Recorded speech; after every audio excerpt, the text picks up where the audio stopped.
स्मृति भी आवश्यक, जितनी जरूरी उतनी स्मृति। हर चीज़ की सीमा है।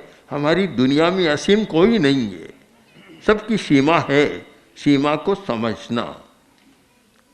तो स्मृति की बात, दूसरी कल्पना की बात। समय बहुत सारा कल्पना में बीतता है और कल्पना के आधार पर आदमी दुखी बनता रहता है। कल्पना से भी बहुत दुखी बनते हैं।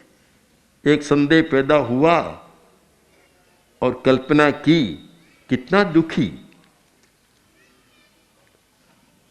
कुछ दिन पहले हमने समाचार पत्र में पढ़ा कि एक आदमी इतना संदेहशील है, इतनी कल्पना मन में उल्टी करता है कि जब बाहर जाता है तो पत्नी को कोठड़ी में बंद करके जाता है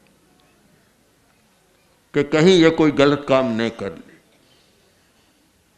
शायद खुद दुखी बनता है और दूसरे को भी दुखी बनाता है।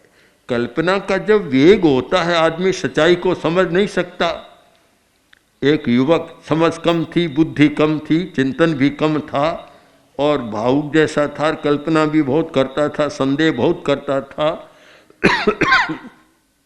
तो ऐसे लोगों को दूसरे लोग भी मजाक के साथ कुछ करते रहते।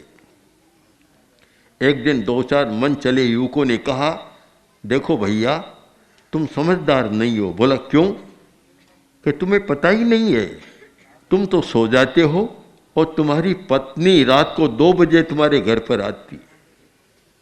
उसने कहा ऐसा है? भावना में बह गया, यथार्थ से दूर हट गया, सोचा है नहीं, कुछ चिंतन नहीं किया, सच्चाई को समझने का प्रयत्न भी नहीं किया। दरवाजे में लाठी लेकर बैठ गया, तो आज आएगी तो सिर फोड़ डालूंगा उसका। रात भर बैठा रहा। सुबह वही युवक वापस आए, बोले अरे आज क्या बात है, लाठी ले कैसे बैठे हो?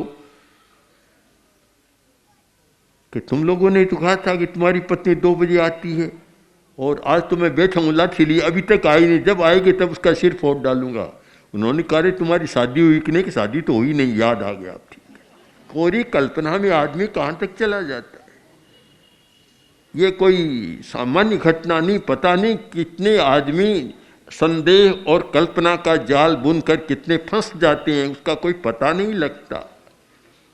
तो कल्पना भी बड़ा दुख देती है। हम वर्तमान में रहने का अभ्यास करें, इसका मतलब कि आवश्यक स्मृति और आवश्यक कल्पना। अनावश्यक स्मृति न करें, अनावश्यक कल्पना भी न करें। तो वर्तमान में जीने का अभ्यास, वर्तमान में जो हो रहा है उसे देखते रहें, इसका अभ्यास करें, आपका मनोबल बढ़ जाएगा।